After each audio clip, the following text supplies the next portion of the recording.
आधा ज्ञान बड़ा खतरनाक होता है। नीतीश कुमार वो आधे ज्ञान वाले व्यक्ति हैं। हुआ यह है कि बिहार में इतने मूर्ख नेता हैं, उसमें थोड़ा पढ़ा लिखा आदमी भी लगता है कि इससे बड़ा कोई ज्ञानी पैदा ही नहीं हुआ है। तो नीतीश कुमार को भी ये भ्रम हो गया है कि हमसे ज्यादा ज्ञानी कोई है ही नहीं। भाई नीतीश कुमार पढ़े लिखे व्यक्ति हैं, इसमें कोई दो मत नहीं है, बहुत होशियार समझदार आदमी है, लेकिन वो बिहार के एकमात्र पढ़े लिखे आदमी नहीं, उनसे बहुत ज्यादा पढ़ा लिखा आदमी भी इसी धरती पर हजारों की संख्या में है। नीतीश कुमार, आप 18 बरस से राज्य चला रहे हैं, आप देश में सबसे पिछड़े हैं और खड़े होकर कहते हैं कि हमने तो अच्छा काम कर दिया। अगर अच्छा किया तो आप कम से कम केरल तमिलनाडु हो जाते, केरल तमिलनाडु तो छोड़िए, राजस्थान यूपी के बराबर हो जाते। तो एक पायदान भी 28 से आप 27 नहीं हुए, लेकिन अपना पीठ ठोके जा रहे हैं। तो उनका जो अहंकार है, यही चीज तो नीतीश कुमार को बर्बाद कर गया। नीतीश कुमार के बर्बादी का ये कारण है कि उस आदमी को अहंकार हो गया कि मुझे सब मालूम है और मुझे जनता हटा नहीं सकती, जनता किसी को वोट दे बैठूंगा मैं ही। इसी चीज ने नीतीश कुमार का डाउनफॉल किया। 2005 के नीतीश कुमार और आज के नीतीश कुमार में जमीन आसमान का फर्क है। शराबबंदी को लेकर जो मैं आपको बात बता रहा था कि इसका कोई दुनिया में प्रमाण नहीं है कि शराबबंदी के जरिए आप समाज का या अपना आर्थिक सामाजिक उत्थान कर सकते हैं। गांधी जी ने शराबबंदी के लिए कानून बनाने की बात कहीं नहीं कही। और तीसरा, अगर शराबबंदी एक बार को बहस के लिए मान भी लिया जाए कि अच्छा है, तो शराबबंदी लागू है कहां? शराबबंदी के नाम पर तो खाली शराब का दुकान बंद हुआ, होम डिलीवरी चालू हो गया। बिहार की गरीब जनता का हर साल 15,000 से 20,000 करोड़ का नुकसान हो रहा है। हर गांव में 10-15 बच्चे वैध शराब के कारोबार में जुड़ गए। और ये पैसा जो नुकसान हो रहा है जा कहां रहा है? ये बिहार के भ्रष्ट शराब माफिया और अफसरों के जेब में जा रहा है। बच्चे शराब का कारोबार कर रहे हैं, गलत काम में लग रहे हैं। पूरे जितने नेपाल से लगते हुए एरिया हैं, उसमें जहां जाइए गांव में लोग बता रहे हैं इस तरह के ड्रग्स का कारोबार हो रहा है जो बिहार ने कभी देखा नहीं है। और जिन महिलाओं के नाम पर इसको किया गया, आपने अभी, मैं आ रहा हूं मौत के आंकड़े पर, बिल्कुल गलत है। शराबबंदी लागू होने के बाद से अभी तक 6,37,000 से ज्यादा केस किए गए हैं शराबबंदी कानून के तहत। उसमें करीब 1.25 लाख लोग आज भी कोर्ट और थानों के चक्कर लगा रहे हैं। ये 1.25 लाख लोग जब एक बार आप थाने में पड़ गए, जेल चले गए, तो सबसे ज्यादा परेशानी भी उस घर की महिला को है। पुरुष पकड़ लिया गया, महिला बेचारी दौड़ रही है थाने में, कोर्ट में, जो भी बचा कुचा है वो भी बिक जा रहा है उनका। तो ना इसका कोई आधार है, ना कोई इसका मोरल आधार है, ना ये जमीन पर लागू है। नुकसान अलग हो रहा है, महिलाएं अलग परेशान हो रही है। नीतीश कुमार का जिद है, कहना नहीं यही लागू रहेगा।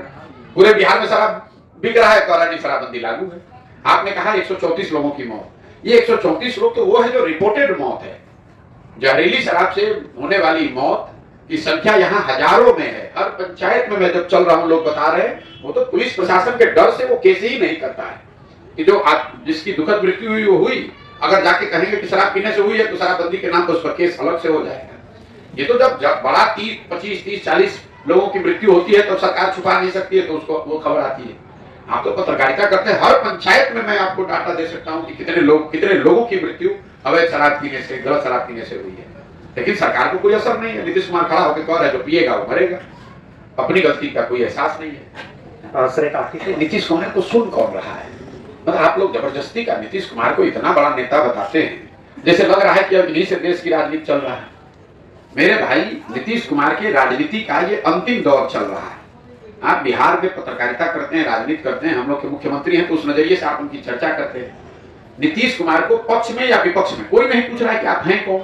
जब वो एनडीए में थे तो कई बार भाजपा ने इनको बुलाकर एक बार पूछा कि क्या करना है, नहीं करना है। उसी तरह आप इंडिया में आए हैं तो यहाँ भी कोई नहीं पूछ रहा है। पटना में जो बैठक हुई तो यहाँ लोगों ने बड़ा हल्ला मचाया, अरे नीतीश कुमार प्रधानमंत्री के दावेदार हो गए, चेहरा हो गए। फिर वो नहीं हुआ तो कहा इसके संयोजक हो जाएंगे, वो भी नहीं हुआ तो अच्छा इसी का नामकरण नीतीश बाबू करेंगे। अरे इनको तो कोई पूछ भी नहीं रहा है अब, और क्यों पूछेगा?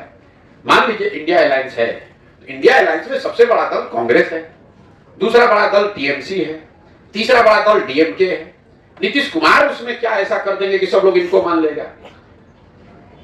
तेजस्वी यादव खड़ा होकर कह रहे हैं कि प्रधानमंत्री देश का कौन होगा, कोई पूछने वाला नहीं। भाई तुम्हारे सांसद हैं कितने? 543 के लोकसभा में आरजेडी के 0 सांसद हैं, और कह रहा है कि प्रधानमंत्री कौन होगा हम तय करेंगे। ये तो ऐसे होगा कि हम यहां से बैठ के कहें कि अमेरिका का राष्ट्रपति कौन होगा। अपने ही मुंह से करना है तो देश का प्रधानमंत्री का है, अमेरिका का राष्ट्रपति भी आप ही तय कर दीजिए बिहार से। ये बड़बोले लोग हैं, आरजेडी के लोग बड़बोले हैं। कहता है देश का प्रधानमंत्री कौन है। भाई तुमसे पूछ कौन रहा है? तुम पहले 5 को सांसद अपना जिता लो, उसके बाद में बताओगे कि कौन होगा नहीं होगा। और नीतीश कुमार का तो लोकसभा अभी चुनाव होगा, मैं रोज कैमरे पर कह रहा हूं, इसके बाद जदयू का संपूर्ण विघटन शुरू हो जाएगा। उनकी राजनीति का ये अंतिम दौर है, कहानी खत्म। लोकसभा चुनाव तक जितना चलना है चला लीजिए। उनके दल में आप देखिएगा इतनी भगदड़ मचेगी लोकसभा के बाद, उस दल का अगर विघटन न हो जाए तो आप हमको बुला लीजिएगा, हम कैमरे पर नीतीश कुमार से खड़े होकर माफी मांग लेंगे। उनके दल का विघटन होना ही होना है लोकसभा चुनाव तक, जितना चलना है चल लेंगे। बहुत बहुत धन्यवाद। क्या देखना, आपने तो सवाल ही में जवाब दे दिया कि जब जिसके साथ रहेंगे उसके अनुसार अपनी अंतरात्मा को फाइन ट्यून कर लेते हैं। जब मोदी जी के साथ थे तो उनको विशेष राज्य का दर्जा एक बार भी उनके मुंह से गलती से भी नहीं निकला। संसद में उनके जदयू के नेता मोदी जी को महामानव बता रहे थे। अंतरात्मा जैसे ही महागठबंधन में आए, अंतरात्मा का भी फिर से फाइन ट्यूनिंग हो गया। अब उनको विशेष राज्य का दर्जा दिखने लगा, फिर भागेंगे भाजपा में, तो फिर कहेंगे अगर विशेष राज्य का दर्जा छोड़िए ना, इससे पूरा मुद्दा है, इस सबको कुछ बुझाता है। अरे भाई, आप ही को बुझाता है तो आप ही सुधार दीजिए। जिस आदमी को कुछ नहीं बुझाता है उसको पूरी दुनिया मूर्ख दिखती है। तो नीतीश कुमार को सब मूर्ख दिखता है, इसलिए उनको अपनी समझ नहीं रही है। नीतीश कुमार का उम्र हो गया, 75 साल से ज्यादा उनकी उम्र हो गई, सामाजिक राजनीतिक तौर से घिर गए, क्या बोल रहे हैं उनको खुद नहीं पता है। विधानसभा में खड़े होकर जो उन्होंने वक्तव्य दिया, पूरे देश में हंसी के पात्र बने और पूरे बिहार के लोगों को शर्मसार किया। फिर खड़े वो जो हुआ वो तो हुआ। अगले दिन जब उन्होंने माफी मांगी तो उनके माफी मांगने के तरीके को देखिए, उसमें भी उनको नहीं लग रहा है कि हंस रहे हैं, कि रो रहे हैं, कि सही में दुखी हैं, कि खुश हैं। बॉडी लैंग्वेज है उनको बोलना कुछ चाहते हैं, बोल कुछ और जाते हैं, करना और चाहते हैं, कर कुछ और जाते हैं। वो दिमाग, इसीलिए लोग कह रहे हैं भैया दिमाग स्थिर नहीं है, वो घबराहट है। जब आप अकेले पड़ जाते हैं तो आपको इस तरह की घबराहट होने लगती है, जब भी खिसक गया है। उनको ये तो समझ है, अब उलूल जरूर कुछ से कुछ बोलते रहते हैं। कुछ उनका ज्यादातर बयान आप सुनिए, अरे छोड़िए नहीं, सब कोई मुद्दा है, अरे भाई इसको कुछ बुझाता है। हम पूछे भाई प्रशांत किशोर ने कहा है सीडी रेशियो के बारे में, अरे इनको कुछ बुझाता है, हम अभी चले जाएंगे उसका प्रचार करने, तो यही सबसे बिहार का सबसे होशियार आदमी यही है। अरे भाई, जब प्रशांत किशोर को कुछ बुझाता नहीं है तो आप अपने घर में रख के काहे उसको सलाहकार बनाए थे? पुनर्जीवित तो प्रशांत कुमार किया। क्यों? हम कह रहे हैं क्यों उसको सलाहकार बनाए थे? और अगर सलाहकार बनाए थे तो आदमी मूर्ख कैसे हो गया? उनसे कोई पूछने वाला नहीं। एक दिन कहा कि हमको कहा कि हमारा कांग्रेस में दल का मर्ज करा दीजिए, अब फिर कहते हैं कि भाजपा का एजेंट है। अरे भाई, दोनों बात कैसे संभव है?